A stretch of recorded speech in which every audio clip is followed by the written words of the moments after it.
Hi guys, నేను last వీడియోలో college preference, branch preference ఈ టూ థింగ్స్ గురించి ఎక్స్ప్లెయిన్ చేశాను.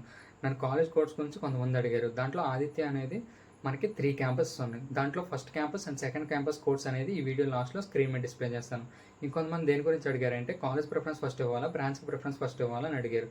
దాంట్లో నేను దేని సజెస్ట్ చేస్తానంటే బ్రాంచ్కి ఫస్ట్ ప్రిఫరెన్స్ ఇవ్వాలంటాను. ఎందుకంటే మనకి ఏ బ్రాంచ్ అయితే ఇంట్రెస్ట్ ఉందో ఆ బ్రాంచ్ సెలెక్ట్ చేసుకొని టాప్ 20 ఆర్ 25 కాలేజ్ సెలెక్ట్ చేసుకొని ఆ బ్రాంచ్ అనేది ఇవ్వాలి. ఆ బ్రాంచ్ ఇచ్చిన తర్వాత నెక్స్ట్ బ్రాంచ్కి వెళ్ళాలి. మనం కోర్ బ్రాంచ్కి అనేది ప్రిఫరెన్స్ ఇవ్వాలి. తర్వాత sub branches, core branches ECE, CSC ఈ 2 బ్రాంచ్లు ఇచ్చిన తర్వాత సబ్ బ్రాంచెస్కి వెళ్ళాలి. అలా మనం ఇచ్చిన కాలేజ్ ఏంటో ఫస్ట్ కాలేజ్ అక్కడ చెక్ చేస్తారనమాట. ఫస్ట్ కాలేజ్కి నీకు ఇచ్చిన ర్యాంక్ ఎలిజిబుల్లా కాదని చెక్ చేస్తారు. ఎలిజిబుల్ అయితే నీకు ఆ కాలేజ్ సెలెక్ట్ చేస్తారు. ఎలిజిబుల్ కాకపోతే నెక్స్ట్ కాలేజ్కి వెళ్తారు. అలా 1 by 1 చెక్ చేసుకుంటూ వెళ్తారు. ఇలా మనకి ఆర్డర్ అనేది జరుగుతుంది అనమాట. నేను ఇప్పుడు ఆ 2 కోడ్స్ అనేది నేను స్క్రీన్ మీద డిస్ప్లే చేస్తాను. వెబ్ ఆప్షన్స్ అనేది 12 to 13 days వరకు మనం చేంజ్ చేసుకోవడానికి ఆప్షన్ ఉంది. ఇప్పుడు మీరు ఎవరైనా అలా ఉంటే ఇప్పుడు చేంజ్ చేసుకోవచ్చు అనమాట. ఇలాంటి మరిన్ని అప్డేట్స్ కోసం ఫాలో చేయండి. Thank you.